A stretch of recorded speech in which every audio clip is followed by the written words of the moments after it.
January 22nd. 4-game slate. Myself and Laffy just taking you through the goodness that is this slate. And I actually think it's pretty good. They're solid games from a fantasy perspective. Have you taken like a deep look at the slate yet today? Yeah. 4 games. So we've got a decent well, here's the thing. You and I generally get the shorter slates. The Tuesdays and Thursday slates are usually shorter. Yep. And we always seem to get Toronto. We always seem to get Phoenix and Dallas and Portland. It feels like these guys are on the same slate each time we pull it up, just with slight variations. But no, you got the Timberwolves, you got the Suns, you got the Clippers, you got the Kings, you got the Thunder. So I actually, for a 4-gamer, I have no issues with this at all. It's not bad. No, every game is fun. Like, the Raptors should handle the Kings. Kings have not been playing well lately, but at the same time, they're a great team to be on a DFS slate just because of the way that they play. OKC and Portland is a fun game, both from a fantasy perspective and from a real life perspective. Mavs Clippers, the DeAndre Jordan Bowl, round 2, I think. And anytime Luka is on the floor, I'm in. And then Suns Wolves is interesting simply because the Suns are at home. I'm in. Yeah. And no DeAndre Ayton, so like there's value to be had in Phoenix. Kind of cool. I'm in for it. Be interesting to see what happens if Holmes is also out. Yeah, I He's hope that Holmes questionable to play plays. right I now. don't want to go dumpster diving on the Dragan Bender Quincy AC train again. Which is likely that's exactly what you're gonna have to do if he's out. Yeah, And I hate it. paying a non-minimum salary price tag for Bender is not very fun. I know he's coming off a really solid double-double, but he's still Dragan Bender. This is still a dude that was, you know, not getting any minutes before that, like literally not coming off the bench prior to that. A top 10 draft pick, a lottery pick that had been a complete and utter bust up until this point. But you know what? If that's the case and he starts again and he's expected to get minutes, mind you, this is a home and home series. So it's the same Minnesota team that they faced when he played 29 minutes just 2 days ago. Yeah. It's I want more for him for some reason. I don't know why. I wanted to like him coming into the league. And I mean, he's young. He's what, like 21 probably, 22? He was crazy young when he got drafted. A lot of those the highly touted Euro guys just never pan out. Like He it's kind just of been, turned 21 in November. yeah, he's young, but it's been overshadowed by like Porzingis and Doncic. Yeah. But if you just go back, look at like the last 10 years of a lot of the Euro guys that have been drafted early, a lot of them have been pretty disappointing. And it's weird because I assume, and I'm just going off the top of my head here, that he had like middling European stats when he was playing. One of those guys that was playing like 15 minutes, like most teams. They don't play high minutes. He averages like 8 and 6 or something. Talking about Bender? Yeah. And then that's why I loved Lucas so much, because it was like, oh, no, he's just like the best guy in all of this. And that's not how these people usually stand, or these guys usually stand out in the European scene. Nobody plays like 37 minutes a game in Euro basketball. Right. No, it's crazy. But I vividly remember there being a conversation about Dragan Bender being the potential number 1 overall pick. Yeah. About a year or 2 before he was actually drafted. I know that for sure because I remember watching him and saying, "Hey, this guy looks really good," and it just didn't turn out to be that way. Trying to see what his minutes per game were. If But you read off the first 8 guys that were selected in that draft, the 2 biggest misses are both Phoenix guys. Everybody else is functional. Ben Simmons, Brandon Ingram, Jaylen Brown, Chris Dunn, Buddy Hield, Jamal Murray are the 6 guys that are in there. The other 2 guys are Bender and Chris. Incredible. It really is. I mean, Marcus Chris can't get off the bench in Houston unless they're getting beat by 30 points like yesterday. It's crazy. He's so bad. He's so bad. Dragan Bender for his career, 2,780 minutes. He is shooting 37.7% from the field. There you have it. How many guys are shooting better from just three? Seriously. He's had a really tough go. It's a shame. A lot of those Euro players really do have a tough time acclimating there. Some of them don't. Doncic is a perfect example of, why you can't lump them all into the same category, but Dragan Bender's been pretty rough. And the truth is, if he starts again today and Holmes is out, well, then probably going to have to play him. If Holmes is in, though, the concern I have is that they both play like 20 minutes and then so when you look at the starters here, Quincy got what 19 minutes last game, and he had been playing like 5, 8, 9 minutes. Could see like both Holmes and Bender getting 20, and then AC getting 8 or 9, and then the whole situation being dog shit. That's pretty much where I have it right now, actually, which is scary.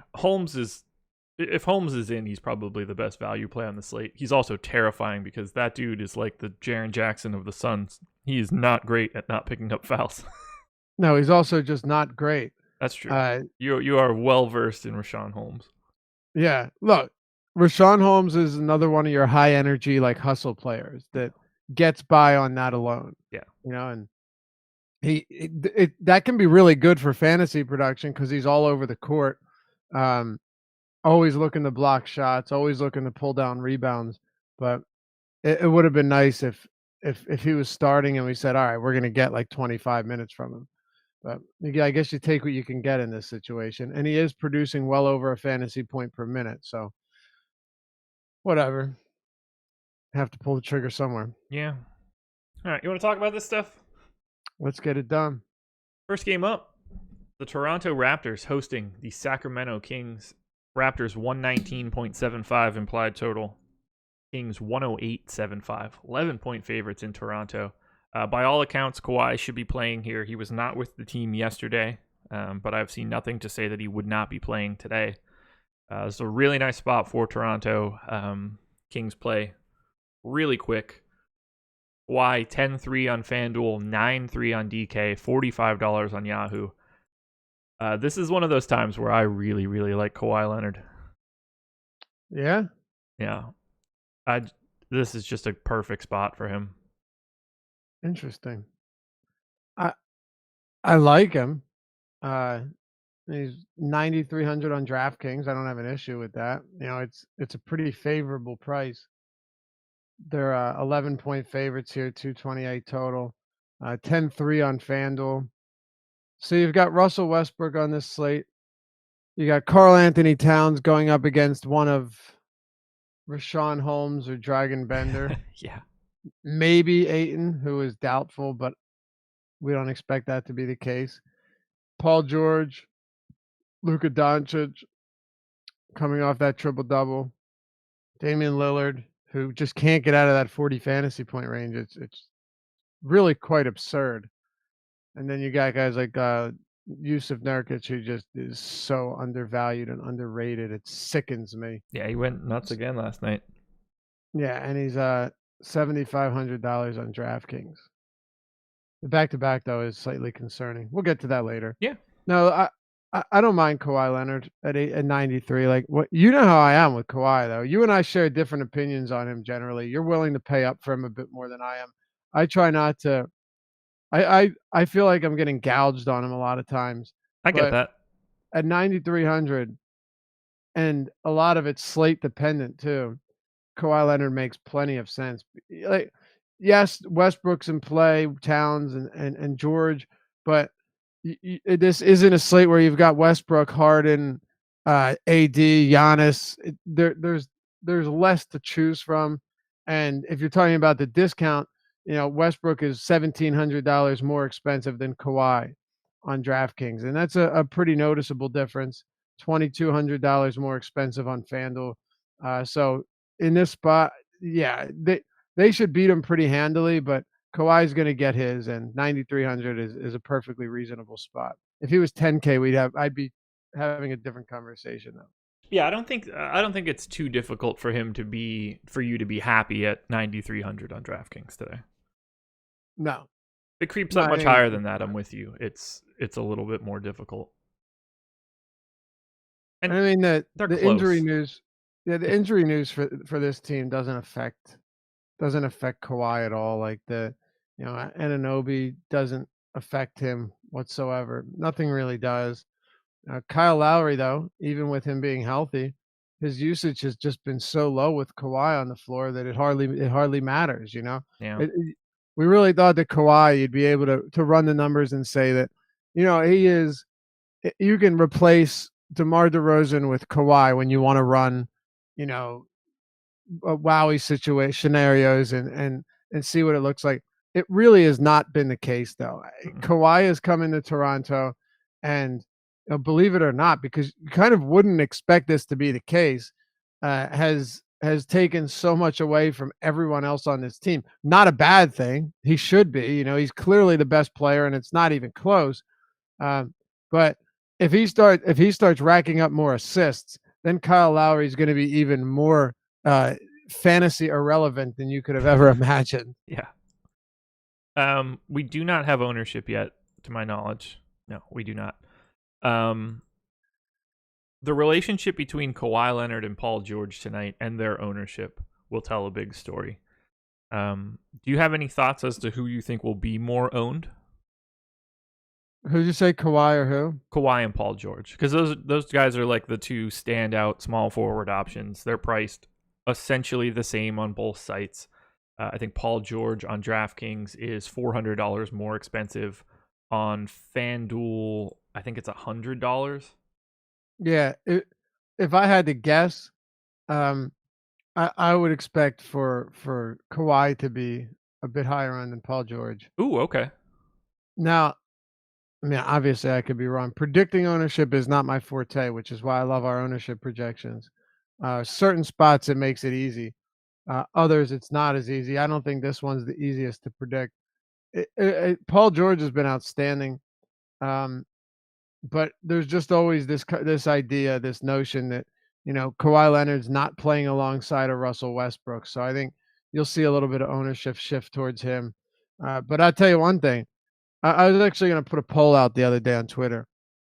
If you lost Paul George for a month and you played, say, 12 games, and then you lost Russell Westbrook for a month, different times, right?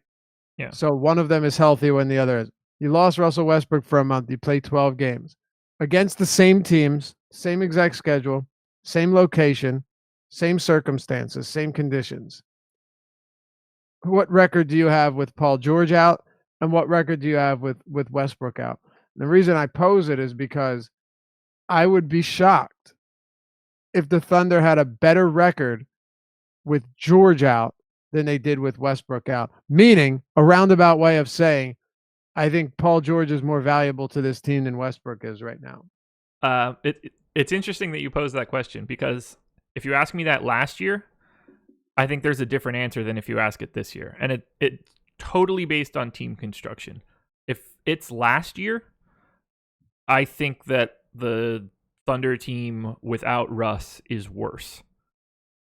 This year, because you can put Dennis Schroeder on the floor as a creator in lieu of Russ, I think that they can be fine.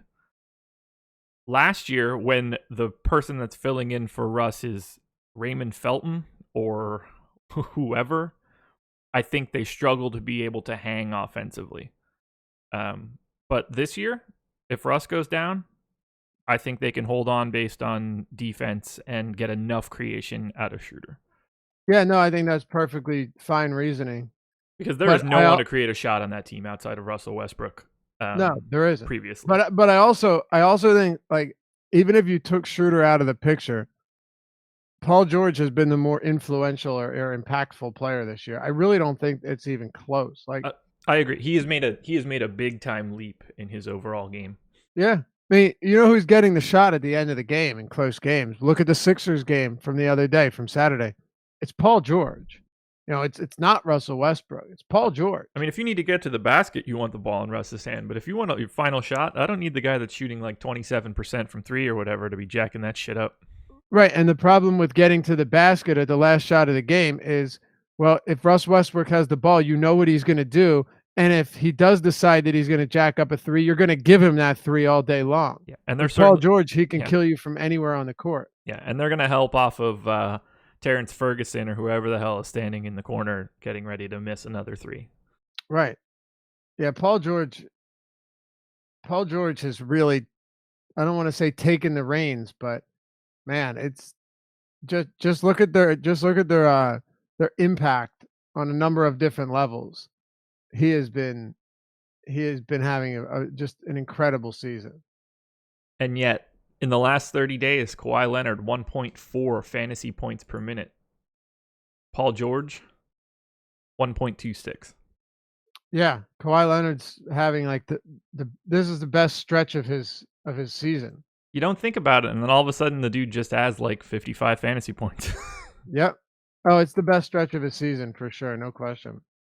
Yeah, he's been great. So yeah, I'm a big believer in Kawhi. I assumed that Paul George's ownership would be slightly higher than Kawhi's, so I think that if I'm there and you're on that opposite side, they're probably just going to be super similar. I don't get the sense there's going to be a giant gap between the two.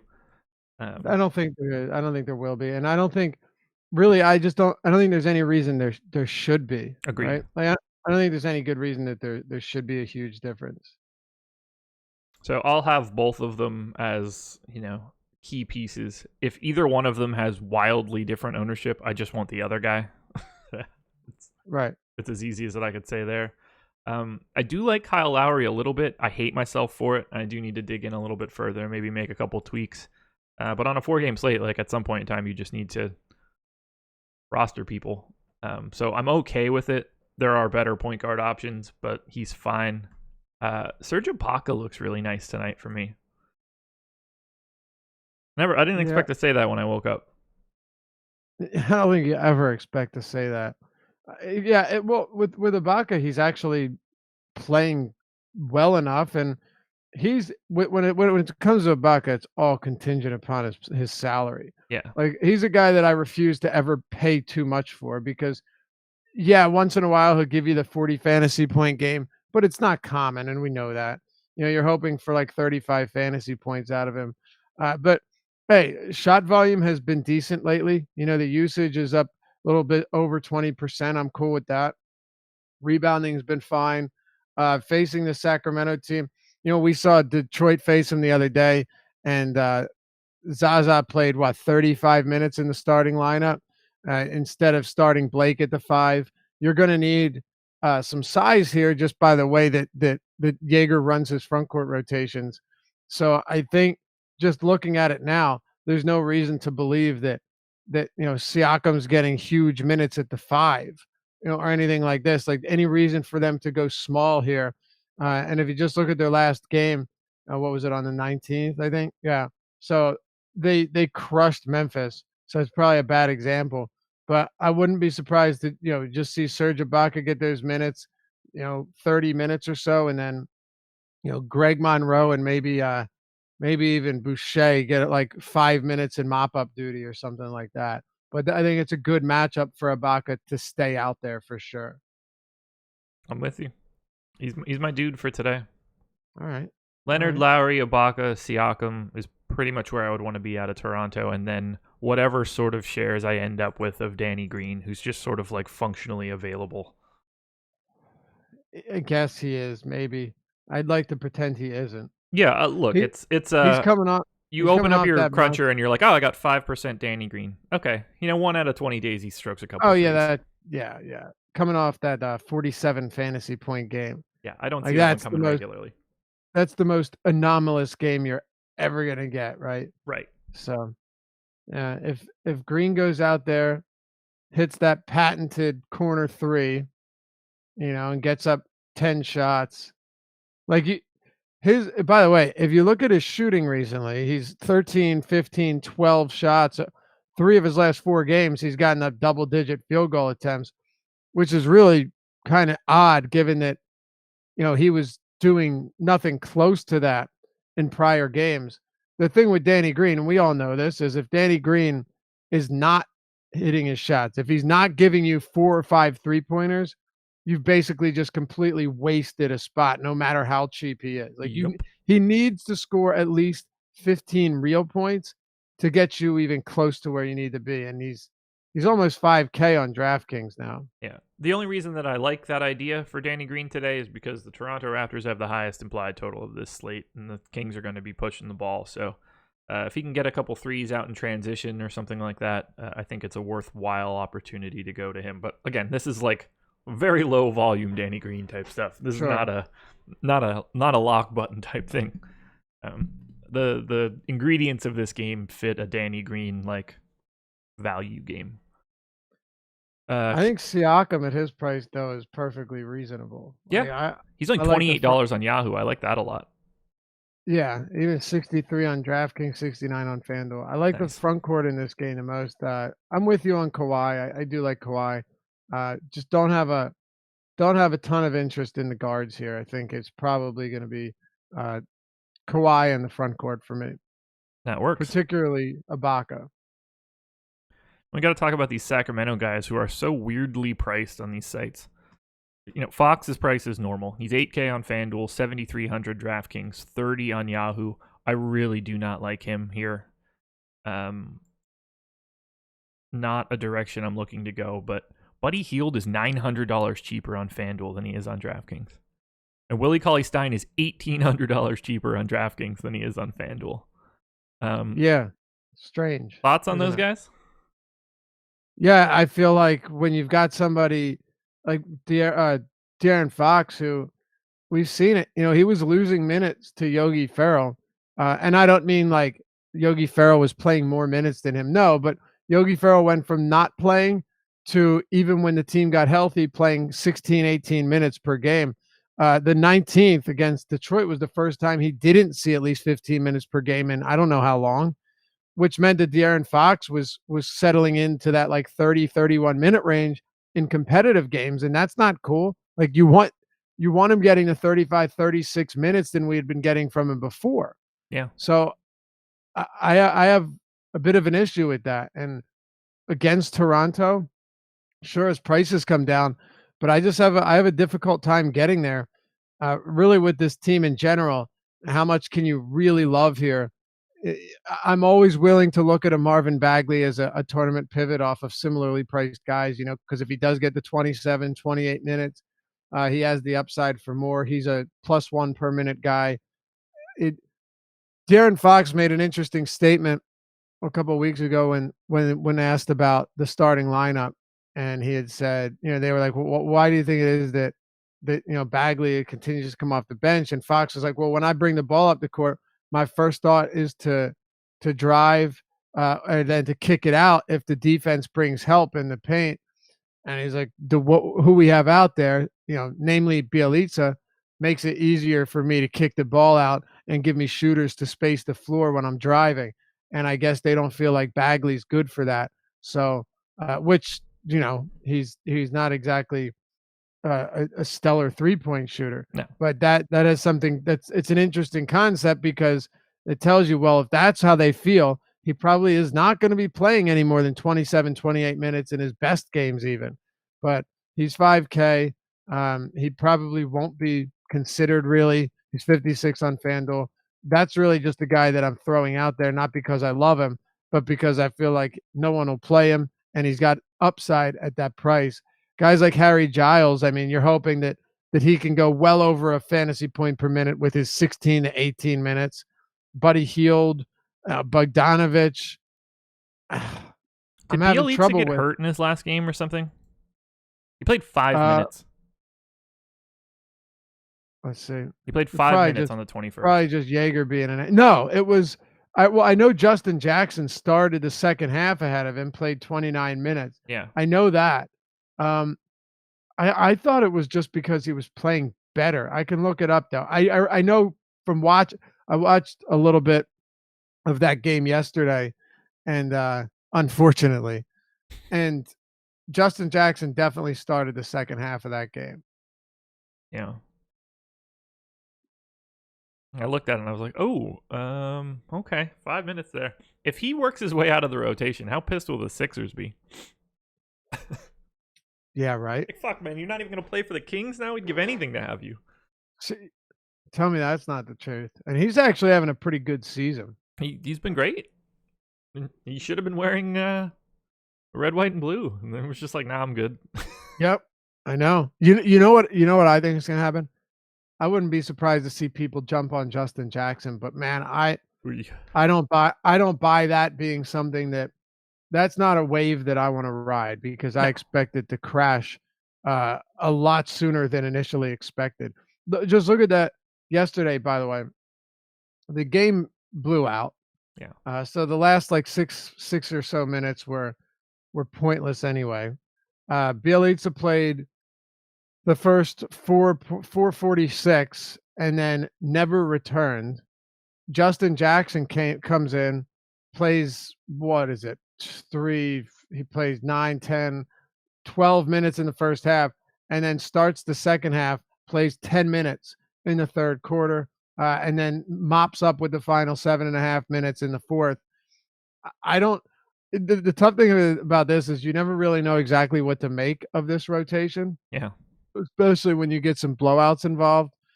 Like, is Yogi Ferrell going to play 6 minutes if it's a close game like he did 2 games ago and Fox plays 35? Or is Fox going to go back to playing 30, 31 minutes? I don't know. I think with guys like Bogdanovich and Hield, the minutes are pretty consistent, and you don't really have to worry about that in close games. But do you want to pay for them against Toronto and On a back-to-back, no less. Right, a back-to-back on the road, no Yeah. less. It's a Given tough all, spot. it really is. Given all of those question marks, for me, it's easier just to say I'll go elsewhere. Even on a 4-gamer, there are plenty of other teams we can target here. Yeah, if you're taking pieces from Sacramento, keep an eye on the ownership first and foremost, but play the salary game. Like, don't even worry about Buddy Hield on DraftKings. Don't worry about Willie Cauley-Stein on FanDuel.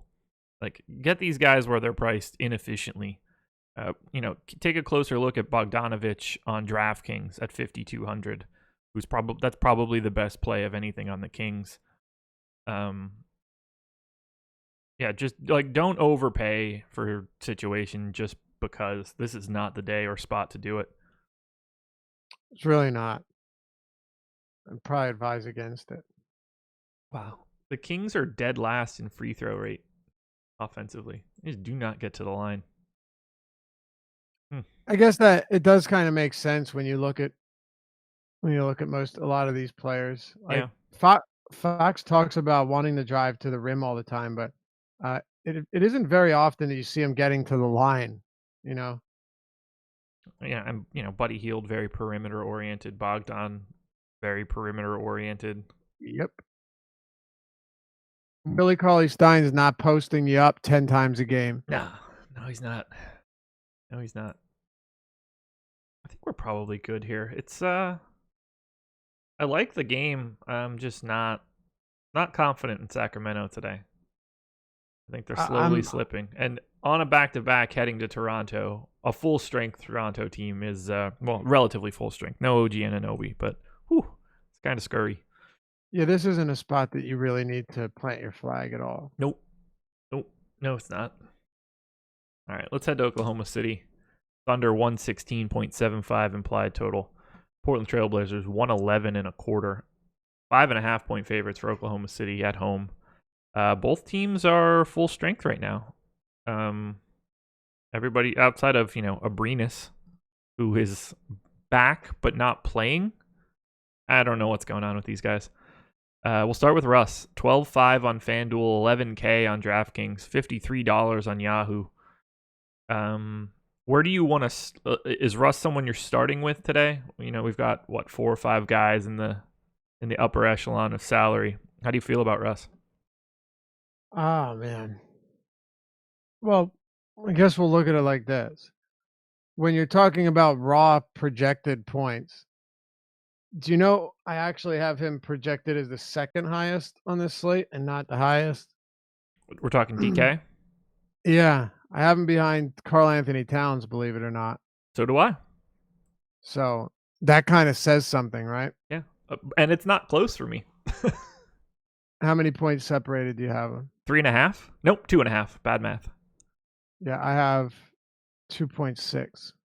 So that's kind of crazy. You would normally expect Russell Westbrook to easily be your highest projected, raw fantasy producer on this slate on a 4-gamer. It's been tough lately, man. The rebounds and the assists, they're going to be there. I'm not worried about that. But the shooting has just been dismal. He went on a stretch there where he got back and he was getting shots up and he was getting more shots at the rim, which is, I talk about it too much. Like that's what I want to see from Russell Westbrook. The 3-pointers, I know he hit 5 for 12 against the Lakers, but that's a mirage. Like he is not a good 3-point shooter, and this year has been even worse. He's the worst 3-point shooter in the history of basketball. Are you saying literally? Literally. I mean, you have to bring the cutoff line for attempts so low for him to not be worst. It's like him and Barkley. Barkley was like a 27% 3-point shooter for his career. For the amount of threes that Russell Westbrook takes, he is far and away the worst shooter ever. Obviously like George Mirasan, like other dumbass, like Shaq. Right, of course, like Ben Simmons. Yeah, you're saying, no, I mean, look, I knew what you were getting at. I was just still surprised to hear that. That's pretty wild. Yeah. I guess it makes sense, though. I mean, he's had some struggles lately, man, and I don't necessarily know what it is. There's also been, you see him at times deferring to Paul George.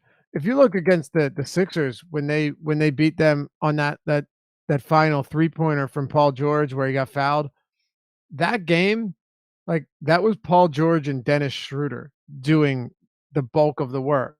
You'll look at Westbrook and be like, oh well, he still had 21, 10, and 6. Yeah, I know, but you weren't seeing that impact there as you saw with other players, like the clutch plays, the clutch shots, the clutch free throws. Is he still in play today? Of course, Russell Westbrook is in play. But if you're looking at him at like 12-5 on FanDuel, can you fade Westbrook and go with, a Towns and Leonard or Towns and Doncic or whoever we want to talk about later? I think you can. I agree.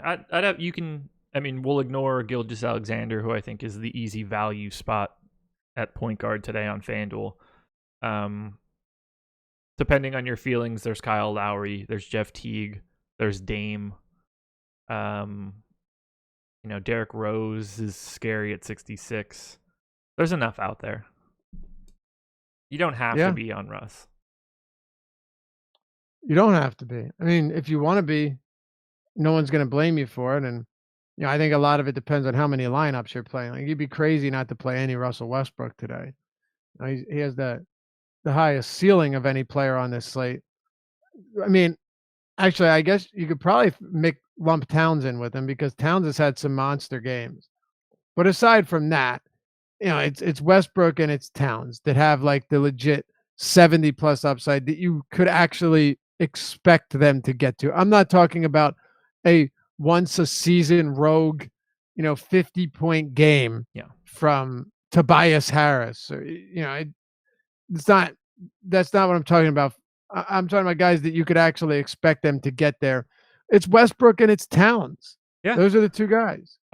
They are the only two guys that are over 60 in my sort of like ceiling projection, which is their projection plus the standard deviation. They're the only two guys that crest 60. And if I went to 2, which is like a true ceiling number, they'd be the only guys at 70. Right. There you go. Yeah. Right. Exactly. So that's of course it's going to put Westbrook in play. Yeah. The rest of the OKC team's actually more interesting because you still have Schroeder at $5,400 on DraftKings. On FanDuel, he's what, $6,200. What is up with him? What do you mean? I just I don't know. I feel like he is all over the map. 0.84 fantasy points per minute over the last 30 days. The minutes yo-yo so much. If you get him on that day where he plays 29 and he's slightly better than that 0.84 number, you're super happy. I've been like half avoiding him lately. I have no trust in him right now. And I hate saying that because that's not a take that I normally have. Well, I would say you're probably accurate in that. I haven't felt particularly confident in him either. Seriously, he's not been good. No. He is cheap, like on 5,400 for Schroeder is not crazy, but I think an easy way to look at it is it's very rare that you don't play Schroeder and it comes back to bite you. Right. You know, it's very rare that that happens. But Since the start of January, he's played 150 minutes with Westbrook in what 10 games. So played 150 minutes with Westbrook in 10 games. So what's that? What are we talking, like 15 minutes per game with Westbrook? yeah. And his per minute production is 0.75 fantasy points per minute with a 15% usage rate, an 8% assist rate. That doesn't help when looking at this now around, right around half, if not a little bit more than half of those minutes are coming with Westbrook on the floor. It's not going to help him. Certainly isn't. It certainly isn't. Not so much. Yeah, he's my 12th shooting guard on FanDuel today. On a 4-gamer, yeah. Yeah, I'm just not there. Honestly, you'd rather play like Jeremy Grant at 53 on DraftKings. Obviously, where you have a lot more positional flexibility. Yeah, probably rather take Grant at $100 discount. I have Jeremy Grant projected for 3.5 more fantasy points. Right, there you go. He's playing 35 minutes a game. Exactly, and yeah, exactly.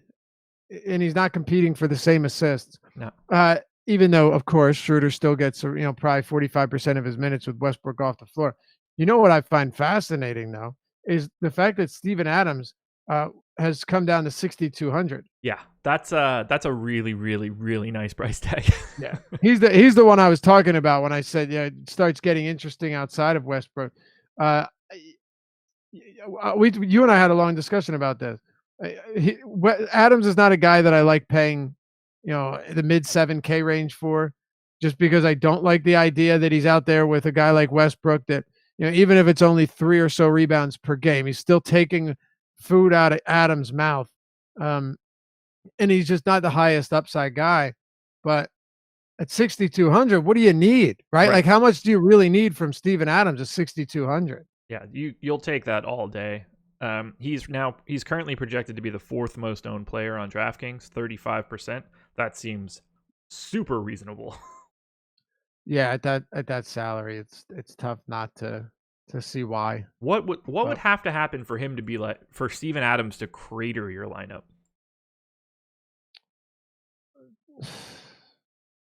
I'm not even sure it's an injury. That dude would like cut his arm off and go back out. Oh, dude, he's just look at him. He looks like some old ancient samurai warrior. He doesn't look like he's from our time. If Steven Adams gave you, I don't know, 20, 22, that'd be pretty brutal. But I mean, if you get 30 from Adams at 6,200, it's definitely not killing you. No. And I mean, that's 5 points below his season average. He'd need to come in well below his per minute average to kill you here. And I know they're playing their second of a back-to-back, but last game he played 30 minutes. He got some rest towards the end of that game. Look at his minutes lately. 36, 41. I was overtime, I believe. Or maybe not. I can't remember. Even if it was, it would have been 36 minutes in regulation. 38, 34, 38, 37, 31 in a blowout. 34, 36. I mean, you're getting 38, 36 minutes from a starting center at 6,200.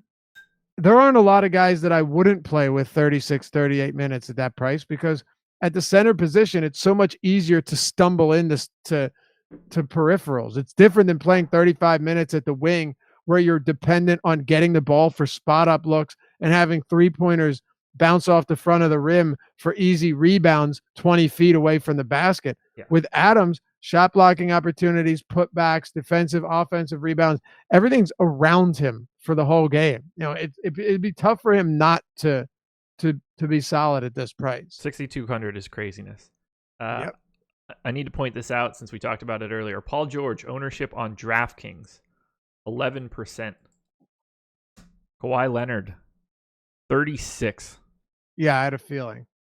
On FanDuel, it's 25% to George and 46% to Kawhi. So Yep.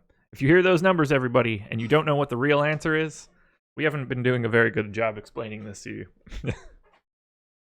Yeah. Well, I expect Kawhi to be higher owned because he's not playing with Westbrook. He's not. Yeah. And he's playing the Kings, who play at the second fastest pace in the league. So it's a pace up spot. People like that $400 discount on DraftKings. I didn't think the ownership would be that lopsided, but definitely expected there to be a disparity there. Well, there you have it. That's a big jump. Yeah, I was very surprised to see that. So feel free to jam your Paul George in now above that number. I definitely like him more than the 11% that he's at on DK. Adams getting 35% on DraftKings makes perfect sense at that price tag. Absolutely. I have no qualms there. Russell Westbrook is 7% on FanDuel and 18% on DK. I understand why he's 7% on FanDuel. There are very clear lines that need to be drawn. There's not an overwhelming amount of value out there, so you can only pick so many of these 10K plus guys. I think more often than not, I'm going to be happier being above that 7% number for Russ. Yes, correct. Wait, hold on a second. Hold on.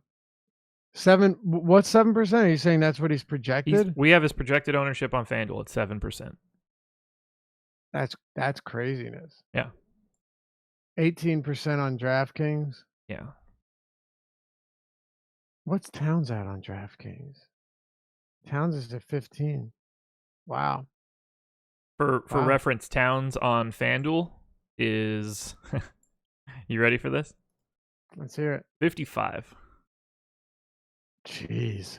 Well, I guess that happens when Steven Adams is 82%, or sorry, 8,200. Yeah. Nurkic is 92. And just, for reference, Adams is 2,000 more on DraftKings than he is on FanDuel. Nurkic is 1,700 more on FanDuel. FanDuel than he is on DraftKings. These are huge price differences. Yep. Yes, they are. So, I'm going to be over that 7% number on Russ. He grades out better than that for me. Just putting that out there. Russ, PG, Adams on DK for sure. Adams is 4% on FanDuel. That's basically where he should be. You can give me some Jeremy Grant. Don't sleep on this. Will sound ridiculous, but if you're playing 150 lineups, have a couple lineups with Nerlens Noel in it at the flat minimum on FanDuel. He is directly proportional to Steven Adams minutes. And on the off chance that Steven Adams picks up aggressive foul trouble and you can get Nerlens into like 20 minutes of game time, that's a really great spot to be for a guy that puts up like 1.25 points per minute. Just don't play them together in any scenarios, like on DraftKings, but those are the type of guys where when you have that direct line of sight, a couple percentage points are always interesting on these high point per minute guys. The Alex Len corollary, I guess we can call it. Okay. On a 4-gamer, if this is a 12-game slate or something like that, it's a weird way to go dumpster diving. But on a 4-game slate, right. The trickle down of decisions is a bit more narrow. So as soon as Adams comes off that floor, that's a place to find value. But this is not don't do that in a single entry. Don't do that in a 3 max. So this is a 150 decision. Yeah. That's all. And that's mostly just because you can drop that score on FanDuel, and there is not a ton out there at center tonight. No, FanDuel makes the position difficult. There's no question. They make it tough. Yeah. Well, there's a couple other guys we'll talk about, but none of them are premier plays. There's really only one other guy we'll talk about. It's in that next game, but I guess we got to talk Portland first. Yeah, very huge pace up spot for Portland. Dame Well, I guess we got to start with Nurkic. 9,200 on FanDuel, 7,500 on DraftKings, and $33 on Yahoo. He's at 28% ownership on DK. I would rather have Nurkic than Adams, given their ownership. Yeah, I was looking something up here. So Yusuf Nurkic has played 7 back-to-backs. He's averaging 26 minutes per game. But some of those, and I know from watching them and from remembering them, that some of those back-to-backs were blowouts or foul trouble. So not as big a concern. And it's a second of a back-to-back on the road. I don't love that for big men, especially, given that Terry Stotts is not huge on giving Nurkic the consistent run, but that's kind of not true. I say that, but it really isn't. Like Nurkic had one of the strangest seasons from a playing time standpoint. Like if let's say this, if you took all of the 48 games he's played, removed his foul trouble and removed the blowouts, I'm pretty certain that Terry Stotts would be giving him around 31 minutes per game. Yeah. But because we've seen so much foul trouble in inopportune times and so many blowouts, it looks like his minutes are all over the map, when really there are a lot of different reasons for this. He's fouled out of each of his last 2 games. There's no question that he has struggled recently with some inconvenient fouls, but 7,500, man, it's a tough price to get away from. And I don't really care if it's against Steven Adams because he does so much. You're talking about a guy that had a 5x5 game not very long ago. And by 5x5, I'm talking like 20, 22, 5 or 7, 5, and 5, like crazy games. He's coming off a triple double where he had 10, 10, 10, and 5 blocks. Last night, he had 6 blocks, 8 rebounds, 7 assists, and 22 points. Yusuf Nurkic, man, you want to talk about a guy that hasn't really gotten the respect he deserves outside of the fantasy community? In it, we get it. He has been incredible, man. The numbers that he's producing are outrageous. 15 points per game, 10.5 rebounds, 3.5 assists, 1.5 blocks, 1.1 steals. He's contributing everywhere. If only he could knock down a couple threes per game, it's just a wild season. 7,500, regardless of the situation, to me, is way too inexpensive for Yusuf Nurkic. And yet the Nuggets traded him and a first-round pick to the Blazers for Mason Plumlee and a second-rounder. Yeah. Trading him, I totally understand, because what are you going to do with him and Jokic? Like, you're not going to play them together. No. And you're not going to play Nurkic for 12, 15 minutes off the bench behind Nikola Jokic. Nope. So trading him made sense. Yep. But would have, in hindsight, getting a little bit more for him would have made sense. Do you know who ended up being the first round pick that they got traded? It didn't end up in Denver. Or it didn't end up in Portland, rather. Then I have no idea. Harry Giles. Oh, is that right? Yeah. That could end up fine. Just makes me wonder, like, where's the draft? So he went 20th. Directly after Harry Giles in that draft. So other guys that could have been selected: Terrence Ferguson, Jared Allen, OG Anunoby, who I think would be an interesting fit as another one of those no offense wing players for Portland if they kept that pick. And then it's just a bunch of garbage until you get to Kyle Kuzma. Yeah, Harry Giles is fine there. Yeah, then. Yeah, he's coming around. Finally healthy. People forget, or people probably don't know, he was the number 1 high school player at one point in time. He sure was. Does anything stand out for you for Portland outside of Nurkic? I think we both agree that he stands out at 7,500. Where are you landing on Dame and CJ? There's no reason to talk about CJ McCollum any longer. Man, it's been rough. That dude is a glass of water in DFS, and he is just like the most. Like, you just don't have to pay attention.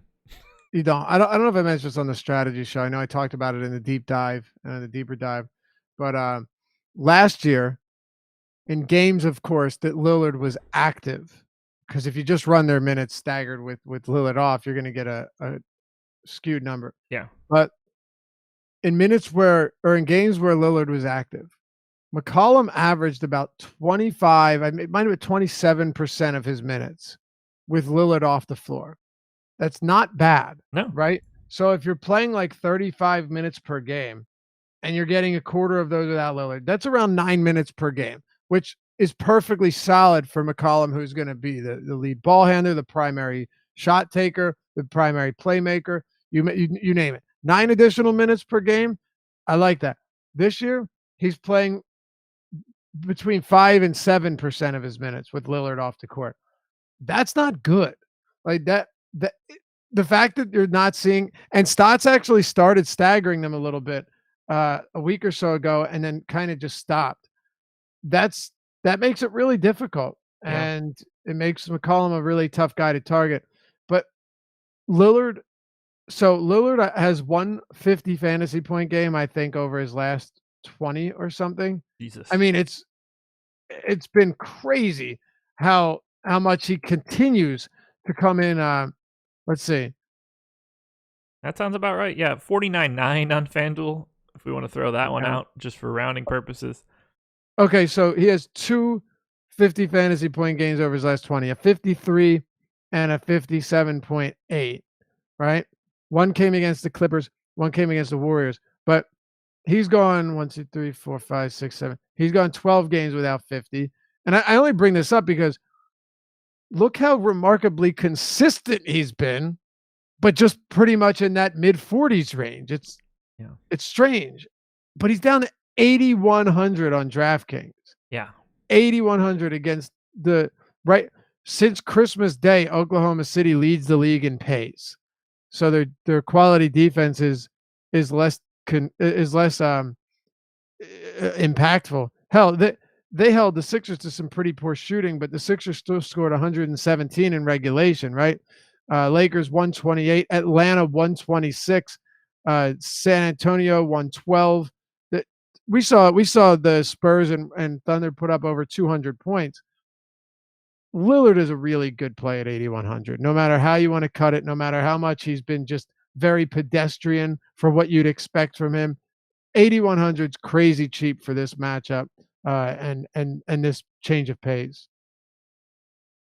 I can't believe his price is down to 8,100. Crazy, isn't it? Like, imagine if he falls below 8K. Like, where did he start the season?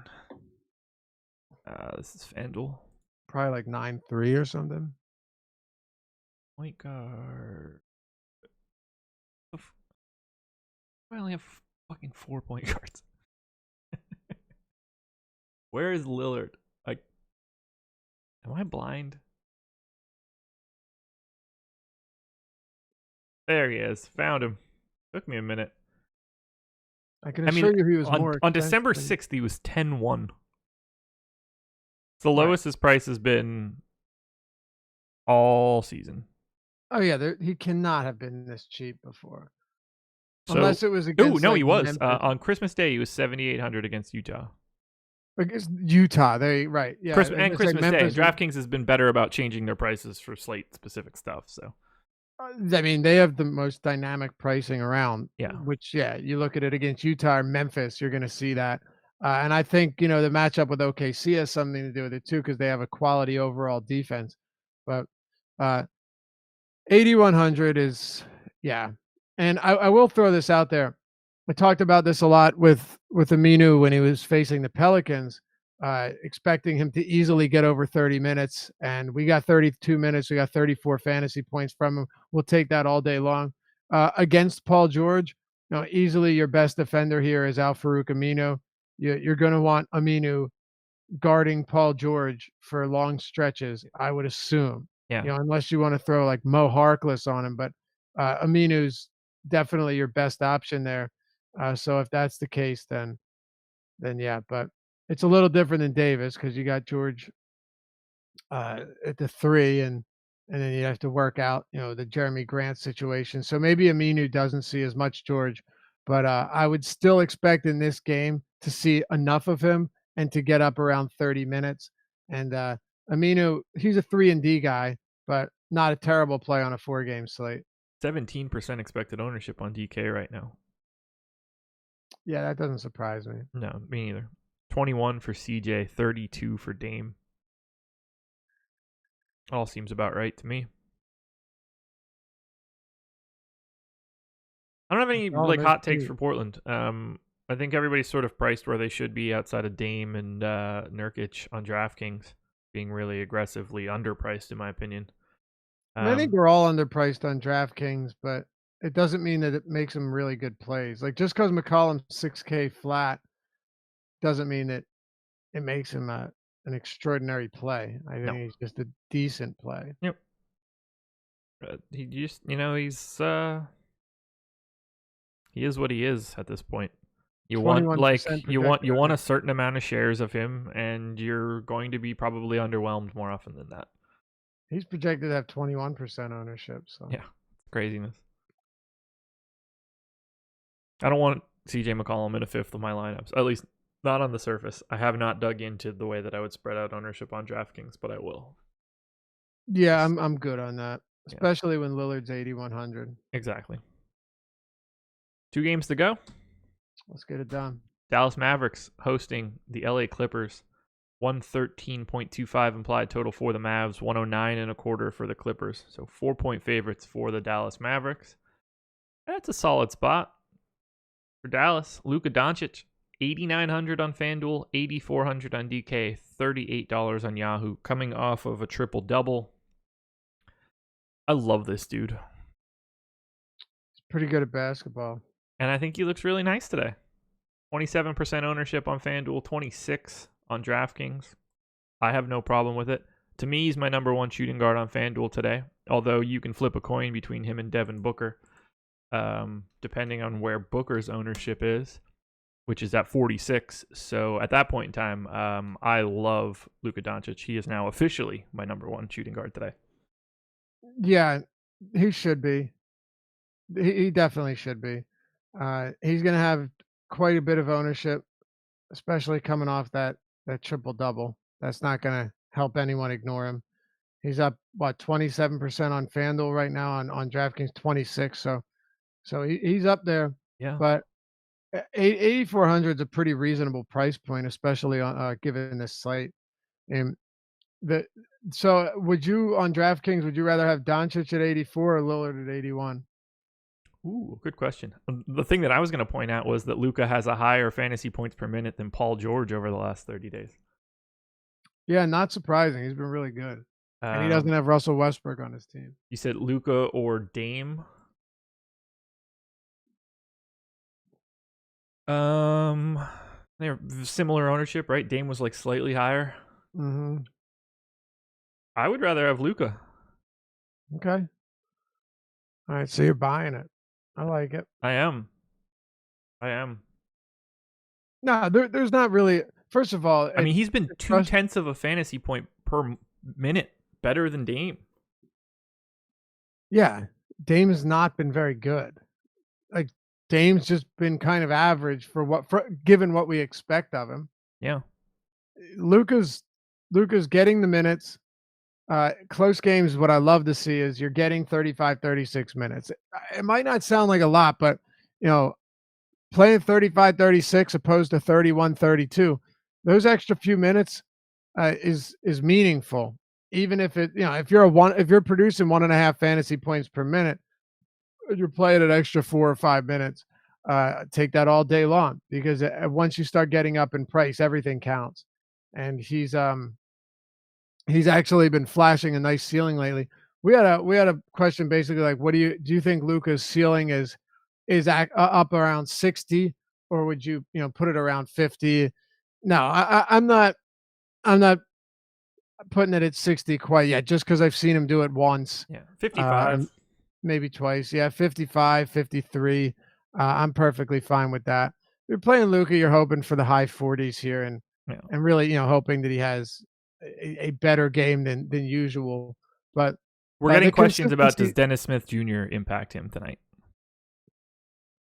Yeah, well, Dennis Smith Jr. is always going to have marginal impact, because no matter how bad Dennis Smith Jr.'s been, he's still more impactful than like Jalen Brunson. It may not seem that way, but he is.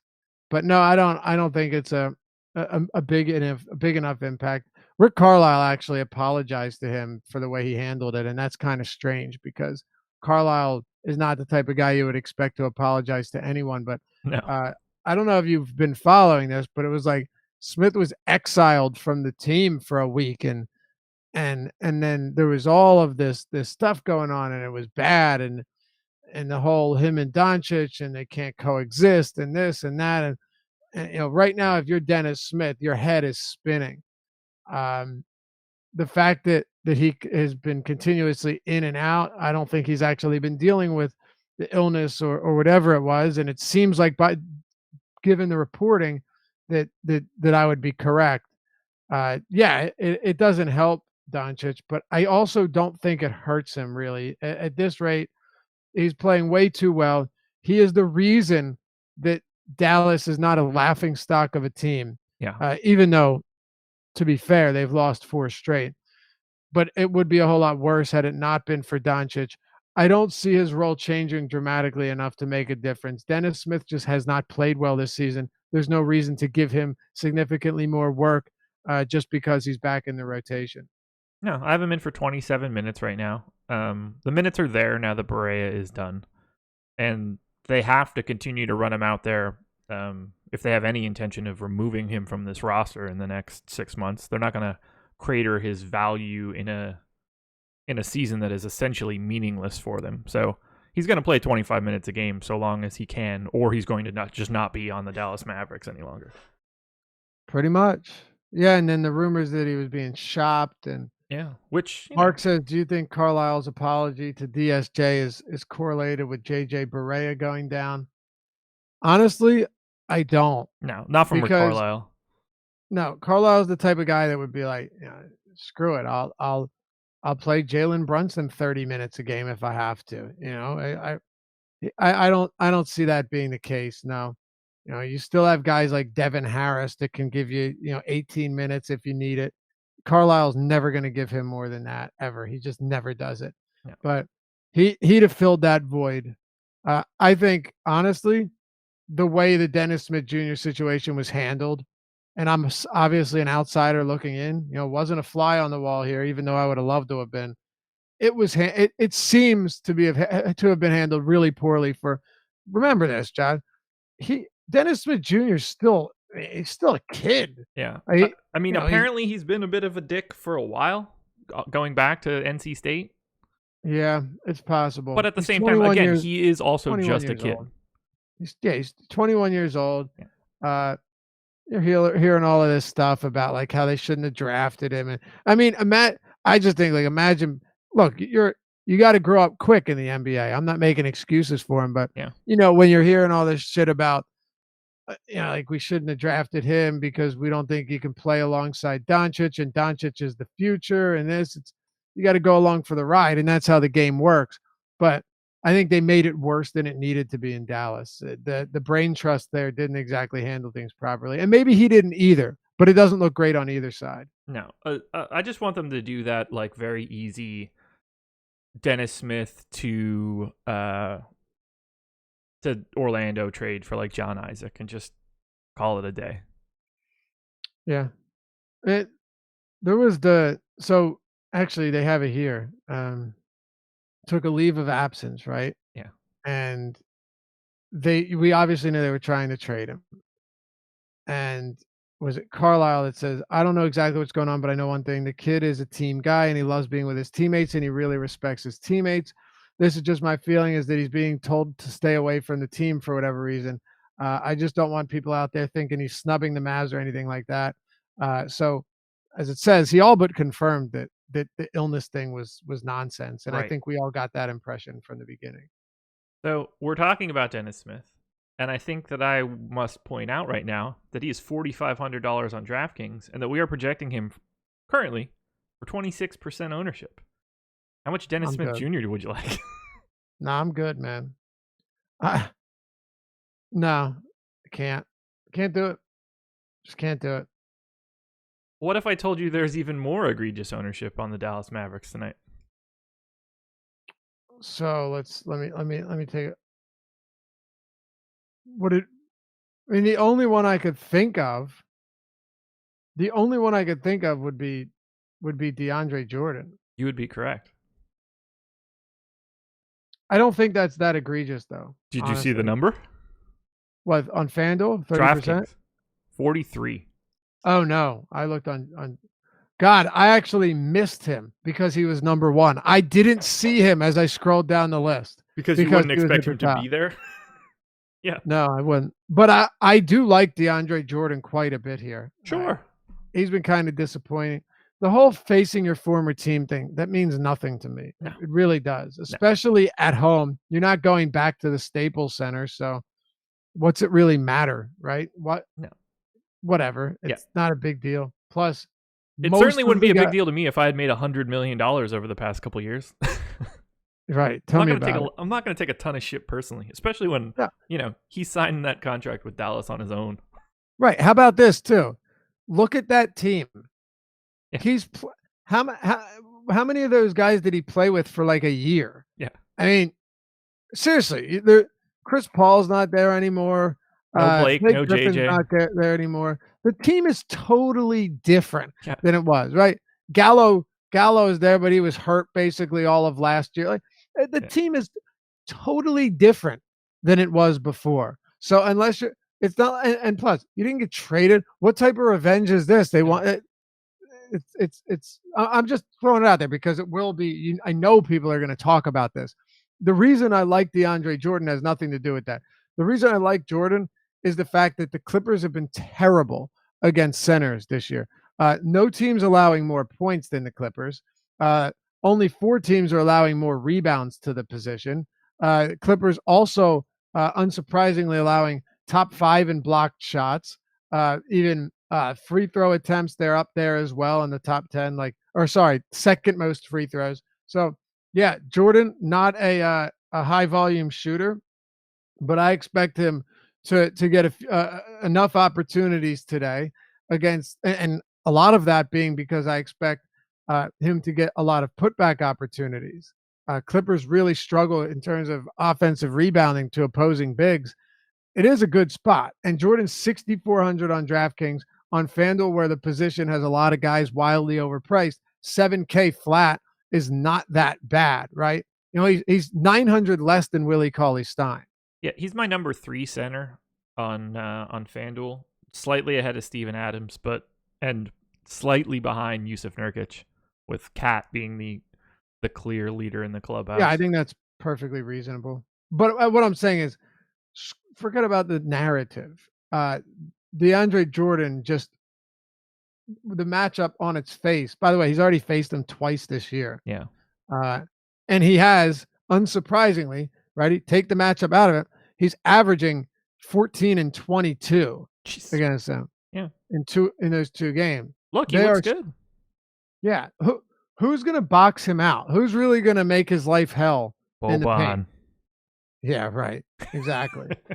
Exactly. And Gortat's not going to do it. Montrezl Harrell's too small. No, I think this is a pretty great spot for him. He's just been he's been unpredictable this year. So 33 minutes against them on the 20th of December. He had 11 and 22. On the 2nd of December, he had 16 and 23. I like that. I'll take that again. I think he looks good. I don't know if he looks 43% of my lineup's good, but he clearly looks good at that price tag. He does. Dave says, does it worry you that he historically tanks in back-to-backs? Well, if we're really expecting him to be like 43% owned, then back-to-back or not, I'm coming in under the field on a DeAndre Jordan. Yeah. But just looking at his price and a spectacular matchup, it wouldn't be something I worry too much about. It's the ownership more than anything else, because it's very possible that DeAndre Jordan finishes with 28 fantasy points, and if he's 40% and you don't have him, you're going to be sitting pretty. Absolutely. Tim Fuller, by the way, in YouTube chat said, "Hey fellas, click the like button, please. Helps them more than you know." I agree. Hit that like button. Thanks, Tim. Yeah, appreciate it, Tim. Appreciate that. For real. It does help us more than Yeah. you know. So chalk DeAndre Jordan a little scary for me. Chalk Dennis Smith on DK, pretty scary. For me, 19% it's Wes Matthews on untouchable. FanDuel, little scary. Chalk Dennis Smith is untouchable for me. Uh, it's not getting there. Now, Once you get to if the he's rest not of chalk, I would have really liked to have some of him today, thinking like, okay, I'll give it a shot on the first one back. Maybe this was the kick in the ass. But I don't need to be there if a quarter of the people are there too. no, no way. Maxi Kleber's another one. I'd expect him to get, 26 minutes.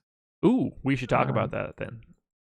he got ejected last game, I believe. So where do you Yesterday. so you Didn't he get, do or you was think that that Dwight Powell that got ejected? Powell did?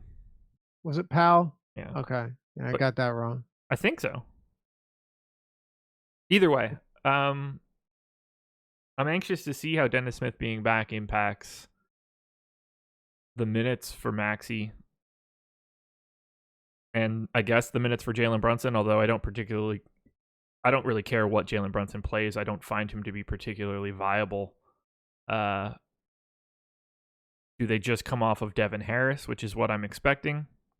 I've shaved the minutes mostly from Harris and Brunson, but I only have Maxey in for 20 minutes right now. Yeah. I mean, probably is accurate. Now, wait, are you saying because of Dennis Smith being back? Yeah. Where do you see that affecting They've been Kleber? sliding people up a spot with Dennis Smith there. With Like Dennis Smith Maxey's minutes out? were mostly coinciding, the growth of his minutes were mostly coinciding with Dennis Smith being out. So those first two games that Smith was out, Barea was still healthy. Everyone was here. That's when Maxey jumped into 30 and 34. But those previous games, it was DNPs and 5 minutes and 12 minutes. I think that Maxey Kleber's minutes are more directly linked to Dennis Smith than you would normally expect. It's it's possible. Although if you look at Dorian Finney-Smith's minutes, he played 33 minutes yesterday. Yeah. And just looking at this now, because I have him in for 20 if that's directing you anywhere. He's also coming off the bench. But just saying, so Kleber came in as a direct substitute for Harrison Barnes and went out for Barnes on every one of those. So yesterday he was specifically the backup Harrison Barnes. All right. So yeah, if that's the case, then I'd actually, if he is directly going to back up Barnes, which is exactly what we saw, if that's the case, then I would actually put him at less. Yeah. Than That gives him 14 basically. Plus wherever else you think he can grab any additional minutes. I just let's see the 19th here. That might shed a little bit more light on it. Like so I might be low at 20, but I wouldn't be really comfortable going much north of like 22 or 23. I had to take every minute from Devin Harris right now, and I don't know if I'm comfortable doing that. Yeah, no, I don't think you're low on it at all. It's just I don't know how much it has to do with Smith, but it might not matter. Now that he's back to a bench role. Earlier, I was thinking around maybe get like 23. Probably not though. It looks like he's just going to go back. If yesterday was any indication, he's just going to serve as Barnes' backup, which will give him like 14 to 16 minutes. Yeah. So he's not a guy that I'm really paying that much attention to. This game is mostly just Luka for me, with a small amount of Harrison Barnes and some DeAndre Jordan. Yep, sounds good. Clippers side, 8,100 for Tobias Harris, 8K on DK, 34 on Yahoo, only 8% owned on DraftKings. We got him at 24 on FanDuel. I love Tobias Harris here. Do you? Yeah, and people are going to be all like, "Oh, way to chase the points," as if that's something that I even look at. Yeah. I just I don't like paying 8K plus for Tobias Harris. I'm not. There's not a lot out with Gallo out. I think it changes the equation. But my other choices are like Ibaka and Siakam, who I'd like to give my exposure to. You can flip the coin on whether you want him or Montrezl Harrell, and after that, you're down to like Jeremy Grant and Aminu and Taj Gibson and Saric, and it's just not that sexy of a spot. Are we talking FanDuel, DraftKings, both? I guess both. Like, I don't have a problem with the 24% ownership on FanDuel. 8 on DraftKings just seems too low for for what he's going to have to do with Gallinari out. If Lou Williams ends up being out, He is out. He's not going to play. You sure about it? Yeah. He's questionable. No, he's not supposed to play. We'll find out at shoot around, apparently. Well, I mean, he's been, according to Doc, he said he doesn't expect him to play. Yeah, fuck Doc. What? Damn, what's his real name? I had it on the tip of my tongue there. Jorge. No. What? Huh. You lost me now. I can't use that Glenn. word. I'm messing around. Good story, Glenn. Glenn Rivers. That's the best. Yeah, so he's traveling with him, but not expected to I think play. that's what the quote was. Cool story. No, Glenn. it is Glenn. Yeah, that's what Doc Rivers said something about the Warriors, and that's what Draymond's response was. Cool story, Glenn. I love that shit. Great. No, Tobias is a perfectly reasonable play. I think the only thing okay, so like the 9 assists last game, don't get comfortable with that. No. I don't care if Lou Williams is out either. To me, that helps him just from an overall production standpoint, but I don't see this being a, Tobias Harris, with 13 potential assists in this game whatsoever. But no, you have no Danilo Gallinari, which it only took how long to get him knocked out for a significant stretch of time. I mean, I'm surprised it took this long. He's been really healthy this year, all things considered. Yes, he has. For him, at least. Yeah, I mean, usually he plays maybe 30, 40 games. So he was out 60 games last year with a bum ass. Yeah, I know. Well, you're right. That is what it is. So with Gallo and Williams out, Harris has played 434 minutes, 27% usage, 18% assist rate, which is why I said I wouldn't expect crazy numbers there, but maybe a slight uptick.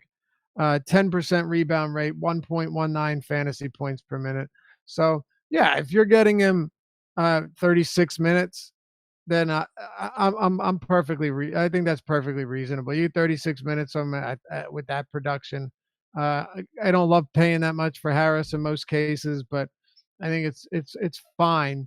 With these injuries, it definitely makes life a bit easier. And assuming that Williams is out, that's just one more ball handler that you don't have off the bench. And Williams obviously plays a good amount of minutes with starters.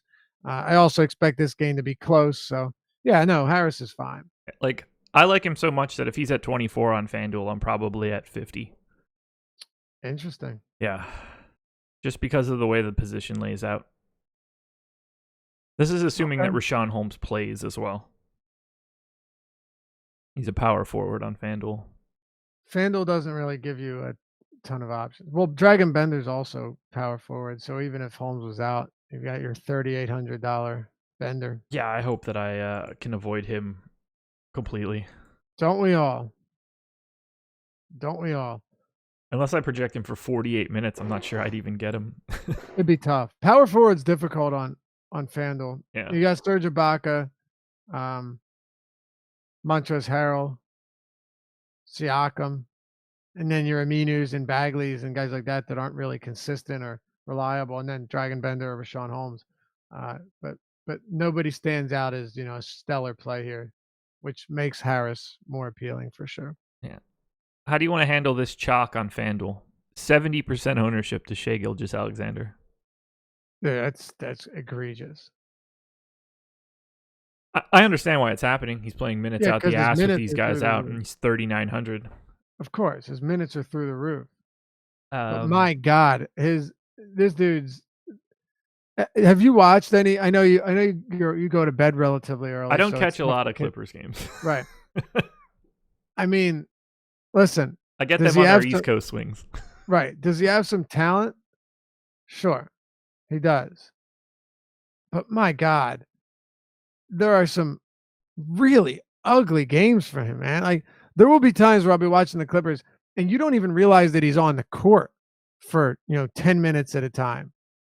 God, it's tough. If he's going to get this massive heap of minutes, because Milos Teodosic is not even playing, No, he's which is just kind of smoking crazy. cigs on the bench. Yeah, exactly. Like the kicker from the replacements. I'm wiry. I'm wiry. I'm bloody Welsh. So Patrick Beverley's going to get good minutes. We know that. Yeah, 35% ownership on Bev tonight. So my question is it really that ridiculous to just pivot your Gilgeous-Alexander to Beverley? And the reason I say it is Gilgeous-Alexander, I think it's a misconception that, he's just such a better per minute guy than Beverley. Whereas really, they're both pretty rough. Like my guess, if I don't know the numbers, but I bet their per minute production is like right in line with each other, almost identical. That's what I would guess. 0.71 for SGA in the last 30 days. 0.73 for Patrick Beverley in the last 30 days. There you go. Look at you. You're off by a mile. There you go. 2/100th of a point. I think both of these guys are overowned. However, I also do have Lou Williams projected in right now. So both of their outlooks will go up slightly. It's just hard for me to believe that they're both going to play 40 minutes again. Yeah. I would honestly, I think you should be projecting Williams out though. I mean, it's not going to matter. They're going to have a shoot around in a couple hours and we'll know a lot more. We will. I think it blows my mind that Mike Scott has been a 10-minute per game guy for the entire season. And when multiple guys go out, Mike Scott gets a DNP. Kind of weird, right? How do you go from in the rotation when everyone's healthy to out of the rotation when they're not? Yeah. No. It's super weird. But Mike Scott's also not that good. So, how many minutes do you think Gilgeous-Alexander and Patrick Beverley played tonight? 36 apiece? Yeah, you would so okay. Let me just pull this up. So I would say you have Gilgeous-Alexander, you have Beverley, you have Avery Bradley. Yeah, right around that. Last game, let's just look at this. Last game on the 20th, Beverley played 42 minutes. Gilgeous-Alexander played 38 minutes. Yeah. So they combined for 80 minutes. Yeah. You're gonna get big minutes from both of them. Tobias Harris played 43. Avery Bradley played 41. Bev played 42. Gilgeous-Alexander played 38. I have a really hard time projecting them to do something like that again. But also, I expected Mike Scott to play 15 minutes, and he played 0. And it wasn't an overtime game. That was all in regulation. Right. There was a 10-man rotation. And guys like Gortat in that game played only 6 minutes. Yeah. Jerome Robinson played 6 minutes. Sindarius Thornwell, the Wizard, played 10 minutes. Tyrone Wallace played 7 minutes. Jonathan Motley played 17 minutes. Doc Rivers really just used them as, oh my God, look at Motley's headshot. That's hilarious. Doc Rivers really just used these guys to come in and give them a quick breather. Will that be the case again today? I don't know, but there's a good chance that it will be. And if that's the case, then you're going to continue to get really big minutes from all of these guys. I don't see how you wouldn't. And keep this in mind. Montrezl Harrell had he took the third foul 4 minutes or 3 minutes into the second quarter. Didn't play the rest of the quarter. He took his fourth foul 5.5 minutes into the third quarter. And then he sat out until the start of the fourth. He played the entire fourth. So Harrell played only 28 minutes in that game. He probably would have played around 38, 37 minutes. It's insanity. I mean, Montrezl Harrell is I don't see how Montrezl Harrell doesn't get. Does Doc Rivers go back to Gortat, against DeAndre Jordan? It's possible. But do you want to do that? I don't even know if that's necessary. I know maybe this was a matchup based thing against the Spurs, but Harrell's just still your best option here. So yeah, for me, I like this as Montrezl Harrell being the guy to another guy 6,800. 6,800 for Harrell, 78 on FanDuel. If he gets another start, even if he doesn't, I think he's still going to see a ton of minutes. And just the fact that Mike Scott never left the bench in that game tells you all you need to know. Yeah, for real. That was the most mind-blowing piece of this to me. Yeah, it's crazy. He played every single game in the last 30 days. Every single game he has been a part of the game for at the minimum 3 minutes and generally about 10. Gallo out, Lou Will out, Boban essentially out, Mike Scott, bagel. Whatever. Literally, your bench was Gortat, Robinson, Thornwell, Wallace, and Motley. Cool story, Glenn. All right, we're at an hour and 27 minutes. You want to close this out?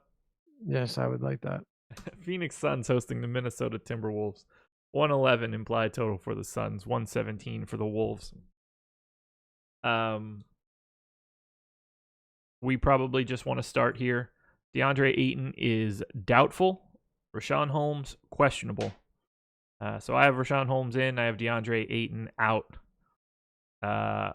Devin Booker grades out really well for me. He is a 46% owned shooting guard on FanDuel at 7,900. He's 8,300 on DraftKings. I greatly prefer Luka Doncic to Devin Booker given the ownership, but I see them as comparable plays. What would you like to do with Devin Booker?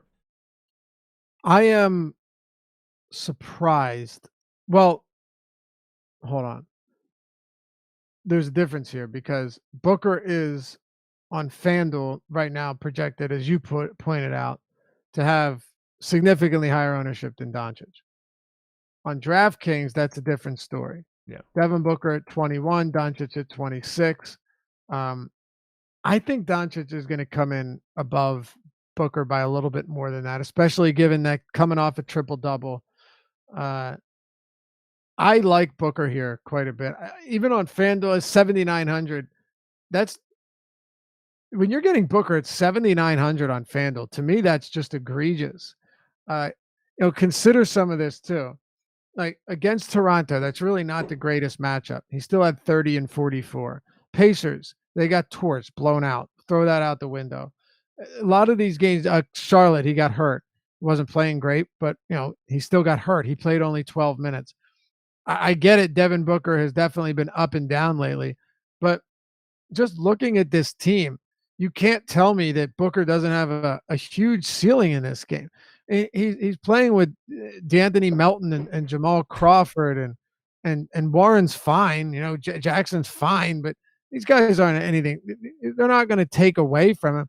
It's actually been Kelly Oubre who has been the spark plug off the bench for this team. Kelly Oubre is the one that's kind of looked better than everybody else recently. That's not to say that I'm going to have a ton of him at this price, but Oubre has definitely looked good. He is still getting 30 minutes per game around since this team got healthy in the backcourt, and at the wing positions. But Booker's, 83, 79. To me, that's a really friendly spot against the Minnesota team that really does not concern me much from a defensive standpoint. There's nothing about him that really worries me. Not with Covington out. Right. Even though since the start of December, I know they improved with Butler gone. They're still a bottom 10 defensive rating or bottom 10 team defensive rating. They're still, 12th in pace, but it's literally 4/100ths of a point off from the Wizards, who are 10th. So basically a top 10 pace team. It's not a bad spot whatsoever. And it is a pace up spot for Devin Booker as well. It has the highest total on the slate at 230. And as you mentioned, in Phoenix, probably stays competitive. Yeah, I do like Devin Booker a lot here. Yeah, me too. I'll have, I don't know, if he's 46, I probably have like 30 on FanDuel, and I reappropriate some of that ownership to Luka. But yeah, I mean, it's still a fantastic spot. I can't get away from it. I like TJ Warren, but so does the public, so I'm a little apprehensive there. Rashawn Holmes is a no-brainer if he's in. Just, you don't have a choice, I think, in terms of value. Oubre's been fantastic for the Suns. There's a lot to like here. And then if you want to flip a coin on like a Mikal Bridges type dude, good luck. He's 30% projected ownership on FanDuel right now. Yeah, no thanks. Yeah, he's 4K, so like I get it. Ownership is I know. Premium. But I mean, I think that he should probably be owned somewhere in like the 16% range. So I'm going to have a hard time getting to 30. Again, how often does not rostering Mikal Bridges hurt you? Right? Yeah. I would say I know how often it hurts me. You mean how often rostering him hurts you? Yes. Yeah. Exactly. I would say it's very infrequent that you don't play Bridges and you're like, oh God, he's gonna crush me. I got by Bridges. My first question would be like, which one? Yeah, right. Well, the Hornets played. You'd be equally surprised by either answer. Very true. DeAnthony Melton not getting enough minutes lately, so I'm slowly ignoring him. I'll say this much. Anthony Melton. Yeah, that's true. If Rashawn Holmes ends up being out, I will still not have much, if any, of Quincy AC or Dragan Bender. I'll probably have a decent amount of Bender. I'll tell you why. This is kind of simple formula for me when it comes to these guys. Dragan Bender has played all of his relatively short career, almost all of it, as a stretch four. A four that is never around the basket, that never really has much opportunity for rebounding, never really has much opportunity for easy buckets. Just a lot of three-point shooting. He's basically a shooting guard or a small forward that's labeled power forward, and that sucks. But in a spot like this, where he's actually playing at the 5, and sure, he's not going to play, at the basket or in the paint as much as your Andre Drummond or your Rudy Gobert would, but you don't expect that to be the case.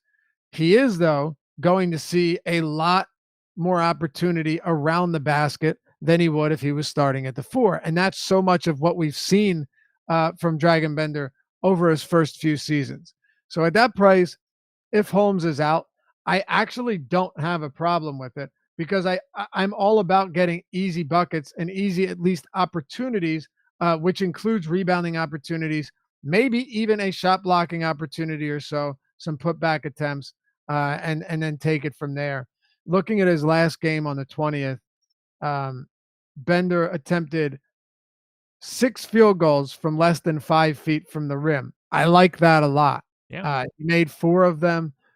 If you're getting me, 5, 6, 7 shots around the basket, opposed to all of them from beyond the arc, and your rebounding opportunities are better than they were, I think it makes him a better play. And he's in a different spot than he would have been at the 4. I'm with you. I expect that if Rashawn Holmes gets ruled out, the Dragan Bender ends up being way more chalky than he ever should be, because of the way that this slate breaks and sort of just the natural reaction of the public to be like, oh, they're both out, therefore this is the play. Oh, it's definitely possible. Guess how many rebound chances he had last game at the 5? 14. 20. Jesus. Yeah. I'm not trying to convince anyone of anything, including you. When guys play at the 5 opposed to at the 4, and you're the type of player that Bender is, I think it works wonders for them.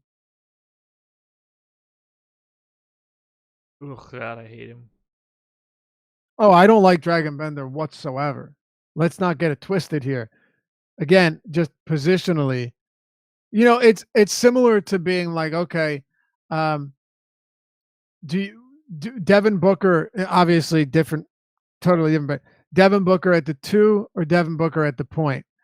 We saw how much of a difference it made when Yeah. Isaiah Cannon was hurt or released, and Booker went to the point and just saw like all of the ball handling responsibilities opposed to half of them.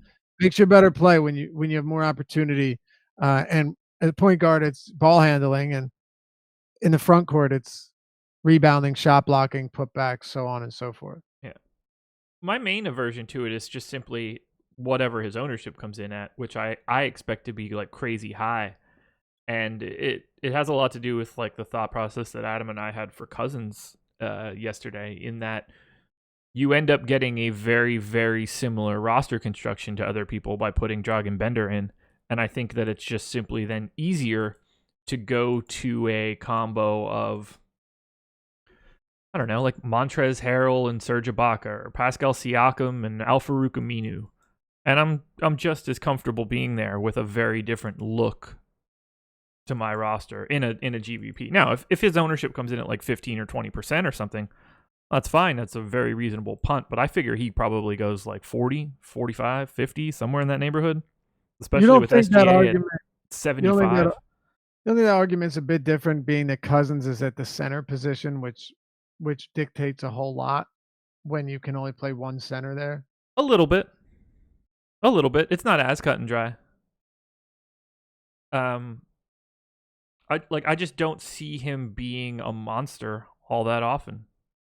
Oh, I mean, But I'm not. All of this is relative to his Bender. ownership. So I'm not expecting him to be a monster, but comparatively speaking, if you line him up with a lot of the other value on this slate, if Rashawn Holmes is out and I'm getting around 30 minutes from Dragan Bender at center, uh, I'd prefer him over. Like, what do you want from Dragan Bender for you to be like, okay, that worked? well, I'll put it to you this way: Shai Gilgeous-Alexander or Dragan Bender if Holmes is out. Like, I actually would prefer Bender, even though I expect Gilgeous-Alexander to get more minutes. Yeah, Gilgeous-Alexander is going to get opportunity and he'll have some ball handling responsibility, but not nearly as much as he should as a point guard. And that dude had 15 fantasy points last game in 38 minutes. So I'm just saying there are other guys that are going to be super popular, and I would rather have Bender over them. I'm not trying to die on the Dragan Bender hill. Sounds like you are. I'll take, well, over, like, okay. What can we do to get him to Philadelphia now? What can we do to get you Dragan Bender on your favorite I would team? want nothing less to do with Dragan Bender. They don't need another guy. Like, okay, imagine bringing another Dragan Bender to Philly and you just have him playing alongside like Korkmaz and all those guys. I'm kidding, right? Oh, of course. Okay. Of course. It'd be terrible. Dude, no, they can just sign him at the end of the year. They didn't pick up his 4th-year option. Exactly. I would have liked to have gotten Kenneth Faried as like a 15-minute per game guy off the bench. I wouldn't have minded that at all. Better than Amir Johnson. Isn't everyone? That's true. I think that's probably enough on Phoenix. Minnesota. Karl Anthony Towns at 55% ownership on FanDuel, 10-6. It's 10-6 on DraftKings as well, $48 on Yahoo. I completely understand why he's 55% on FanDuel. Yeah. So do I. I don't even find that to be egregious. No. Look, we talked about this earlier, and there's a very simple way of looking at it, right? He is the next highest. When you look at the ceiling, who other than Russell Westbrook can give you the 75, potentially even like 80 fantasy point game here? Karl Anthony Towns, right. No question. The spot at center tonight is Yusuf Nurkic. If Karl Anthony Towns is at 55% and DeAndre Jordan is at 30%, and Yusuf Nurkic really is at 8%, the spot to get different is Yusuf Nurkic. He will go under-owned relative to the rest of the guys at that position tonight. No question. You're playing a single-entry GPP on FanDuel. I think starting with Yusuf Nurkic and then continuing to build around the guys and the rest of that lineup is a very interesting way to go. The only thing that sucks is he's not that much cheaper than Towns. Very true. If Nurkic was Adams' price, it'd be a whole lot different. But then he wouldn't be 8% projected owned either. Right. I mean, and the back-to-back scares me. And there are details to this that shouldn't go overlooked. But if this is the case, and with the way that this ownership is shaking out, it appears to be negatively impacting Yusuf Nurkic more than anybody else at the position. I agree. Now, I will also add that fading Karl Anthony Towns against Dragan Bender or Rashawn Holmes, terrifying. Even against DeAndre Ayton, I would not have been particularly happy about it. I think Towns' game on Saturday, was it? Sunday. Sunday, where he had 30, 12, and 4, and a block and 4 steals and 61 fantasy points. I think that's like the low range of what he can do in this specific matchup. Yeah, I'm with you. It's there's a reason he's at 55% or whatever. This is about as tasty as it gets. And it doesn't make a difference if it's Bender or AC or Rashawn Holmes is healthy. Like, Towns is going to eat every single one of these guys. Rashawn Holmes is one of the worst defensive players in the league. It's not going to end well for them. No, he eats it. Honestly, it doesn't even matter if Ayton's healthy. There's not a legitimate defensive center on this entire team. Exactly. That's what I was saying. It doesn't really make much of a difference. No.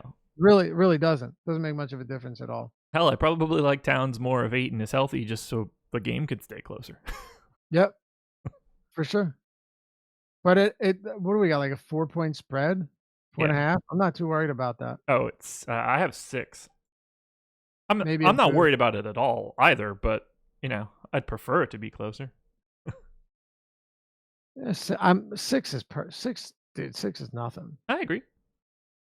We're good. Oh, it is 4.5. It opened at 6. It's down to 4.5. So when I entered these this morning, it was 6. Now it's down to 4.5. And the total went up. What would cause that to move 1.5 points? Would it be anything? I'd probably not. I don't think it's anything significant. Yeah. I was just trying to think of I wonder if, I don't know, Jeff Teague is out or. Well, the only thing I would think is that DeAndre Ayton went from doubtful to questionable or something. Right. Which I don't see. No. I just think, public isn't buying into Minnesota. Yeah. Towns, Teague, Wiggins, a little bit of Rose, a little bit of Taj. That's sort of where I stand for Minnesota today. Rose played 38 minutes last game. Yeah. 38 minutes. I mean, he is, when he's out there, when he's healthy, he is basically your highest usage guy, along with Karl Anthony Towns. Yep. Wiggins played 40, Towns 39, Rose 38. Did they go to OT? Nope. No. I saw Jared Bayless with 22, and I was like, oh, okay, that we're probably at 265 here instead of right. No, you would have thought that when Tibbs left, they would have stopped running these dudes into the ground, yet here we are. Rose is getting more minutes now. Yeah, it's wild. Wiggins at 5,800. Honestly, he is so unpredictable. He's such a sketchy player because if he's not racking up actual points, if he's not scoring, it's so easy for him just to be terrible. But 5,800, 38, 40 minutes, you can do worse than that against Phoenix. You really can. Yeah, he's a 26% owner, 28 and 27% ownership on both sides. So that gives me a little pause. Do you see the verbal beating Doris Burke gave him? No. Basically calling him lazy on the floor. Oh, really? Yeah, she went at him pretty hard. I think it was Doris Burke. Wow. Definitely a female commentator, and I'm almost positive it was Doris Burke.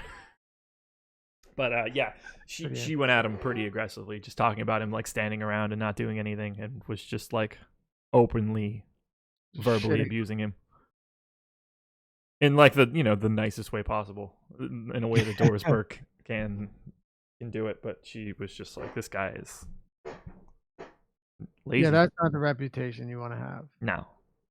And it was playing out like as she was, I mean, she was basically giving play-by-play on how he wasn't moving. That's incredible.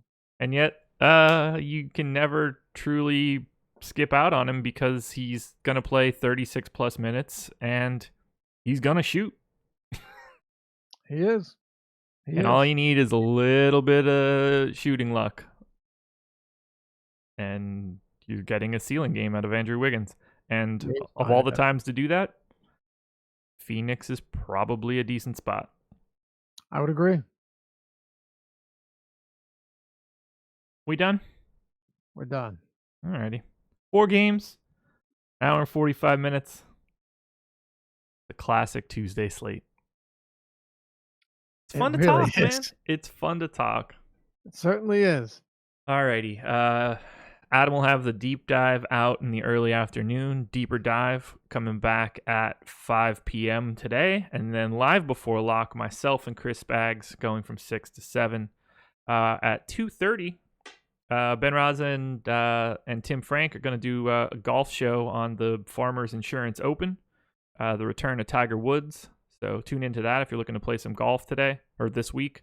Golf tournaments a little bit bigger than they normally are, thanks to the return of Tiger. So if you're looking to get in, there's some prize pools to be had. Lofty, anything else? Anything you need to plug? Nope. We'll see you at 5 o'clock.